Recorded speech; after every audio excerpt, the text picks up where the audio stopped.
Ah, les homophones grammaticaux en français, c'est un vrai casse-tête. Et pas seulement pour ceux qui apprennent la langue. Ce sont ces mots, vous savez, qui se prononcent exactement pareil, mais qui s'écrivent différemment, et qui peuvent transformer une phrase toute simple en un véritable champ de mine. Mais la bonne nouvelle, c'est qu'il y a une logique derrière tout ça. Et c'est justement ce qu'on va décortiquer ensemble. Allez, on plonge directement dans un grand classique. Faut-il mettre un accent sur le A ici? C'est typiquement le genre de question qui peut nous paralyser devant la page blanche, et c'est l'exemple parfait du problème qu'on va résoudre aujourd'hui. Eh bien, ces petits mots qui nous sèment le doute, ils portent un nom. Ce sont les homophones. Ça vient du grec, homo, qui veut dire même, et phone, le son, le même son. En gros, ce sont des sosies parfaits à l'oreille, des sortes de jumeaux qui, en réalité, sont très différents une fois écrits sur le papier. Alors, voici notre plan d'attaque. On va d'abord s'occuper des plus célèbres, les sosies des verbes avoir et être. On enchaînera avec la famille des déterminants, puis on regardera quelques autres cas très fréquents.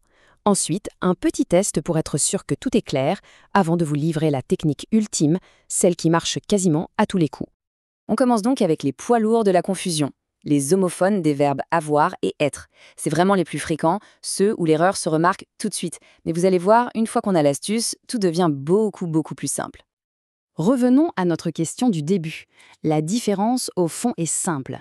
A sans accent, c'est le verbe avoir. A avec un accent, c'est une préposition. Pour ne jamais se tromper, il existe un outil surpuissant, la technique du remplacement. L'idée est la suivante. Si on peut remplacer le mot par avait, alors pas d'accent. Prenons un exemple concret. Elle a un cheval. Faisons le test. Est-ce qu'on peut dire « elle avait un cheval » ? Oui, absolument. La phrase tient debout. Le sens est là. C'est donc bien le verbe avoir et on l'écrit a sans accent. C'est aussi simple que ça. Maintenant, l'autre cas de figure. Je vais à l'école. On essaye le même remplacement. Je vais avec l'école. Là, on est d'accord, ça ne veut strictement rien dire. Le remplacement ne fonctionne pas. C'est la preuve irréfutable que ce n'est pas le verbe avoir. Il faut donc mettre l'accent à et voilà, le doute est levé. Et ce qui est génial, c'est que cette logique de remplacement, elle s'applique à plein d'autres paires. Regardez, pour on et on, le on du verbe avoir peut être remplacé par avait. Pour est et est, le s du verbe être se remplace par était. Et pour son et son, eh bien son peut devenir était. C'est un vrai système, une méthode fiable à appliquer à chaque fois. Bon, après les verbes, attaquons-nous à une autre catégorie assez délicate, les déterminants. Possessifs, démonstratifs. À l'oral, ils adorent jouer les caméléons et se faire passer les uns pour les autres. Mais là aussi, il y a des astuces. Alors, mais ou mais? Mais, c'est celui de la possession. On peut le remplacer par t'es. Par exemple, j'ai pris mes chaussures devient j'ai pris tes chaussures. Si ça marche, c'est mes. Mais lui, il marque une opposition. On peut le remplacer par pourtant. Elle aime le judo, mais pas le karaté. On peut dire pourtant pas le karaté. Ça fonctionne aussi. Un autre duo infernal, ce ou ce. Ce fait partie d'un verbe pronominal comme dans il se réveille. L'astuce, c'est de changer la personne. Je me réveille, tu te réveilles. Si la conjugaison fonctionne, c'est SE. Ce, lui, sert à montrer quelque chose du doigt. J'aime ce restaurant. Il désigne un élément précis. Et c'est exactement la même logique qui s'applique au pluriel pour c'est et c'est. C'est la possession au pluriel. Il a pris ses affaires. On peut remplacer par mes affaires. C'est pour montrer au pluriel. As-tu vu ces nuages? On désigne des nuages en particulier. La question clé reste donc toujours la même. Est-ce que ça appartient à quelqu'un ou est-ce qu'on est en train de le montrer? On continue avec une dernière fournée d'homophones très courants. Attention, parfois ils ne viennent pas en duo mais carrément en trio. Mais pas de panique, la méthode, elle, ne change pas. Il faut trouver le bon remplaçant pour trouver la bonne orthographe. Là encore, on voit toute la puissance de cette technique. Pour ou et ou sans accent, c'est un choix. On peut toujours le remplacer par ou bien.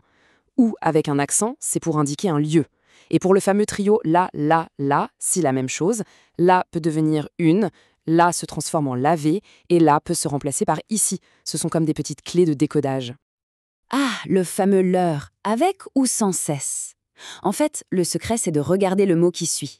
Si leur est placé juste devant un verbe, il est invariable, il ne prend jamais de S. Exemple, je leur donne à manger. Par contre, si leur est devant un nom, il devient un déterminant et il s'accorde. Ils prennent leur trottinette. Comme trottinette est au pluriel, leur prend un S.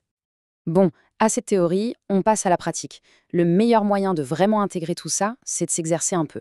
Voici quelques phrases. Prenez juste un instant pour choisir le bon mot en appliquant les règles qu'on vient de voir ensemble. C'est parti, première phrase, il fait beau, mais un peu froid. Alors, est-ce qu'on parle de possession ou est-ce qu'on exprime une opposition? On essaie de remplacer. Et la bonne réponse est « mais », bien sûr. On peut parfaitement dire « il fait beau, pourtant un peu froid ». Le remplacement fonctionne, c'est donc bien la conjonction. Deuxième défi, elles sont parties.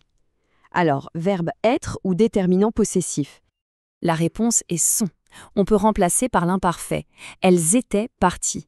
La phrase reste parfaitement cohérente. C'est donc bien le verbe être. Et pour finir, où ou vas-tu? Est-ce qu'on parle d'un choix ou d'un lieu?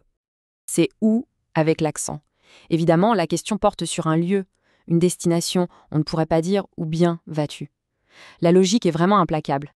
Donc, s'il ne fallait retenir qu'une seule et unique chose de tout ça, ce serait celle-ci. La méthode du remplacement, c'est la clé de voûte pour résoudre presque tous les doutes liés aux homophones. C'est vraiment un réflexe à acquérir. Le processus est ultra simple. D'abord, on identifie le mot qui pose problème. Ensuite, on tente le remplacement approprié. Et enfin, on se demande si la phrase a toujours du sens. Si la réponse est oui, on a trouvé la bonne orthographe. C'est une technique qui redonne complètement le contrôle sur l'écriture. Alors, après avoir vu toutes ces astuces, une question se cause. Est-ce que la langue française est juste inutilement compliquée? Ou est-ce que ce système d'homophones, avec ses règles logiques, ne révèle pas au contraire une structure interne plutôt ingénieuse, voire carrément géniale? C'est une bonne question pour continuer à y réfléchir.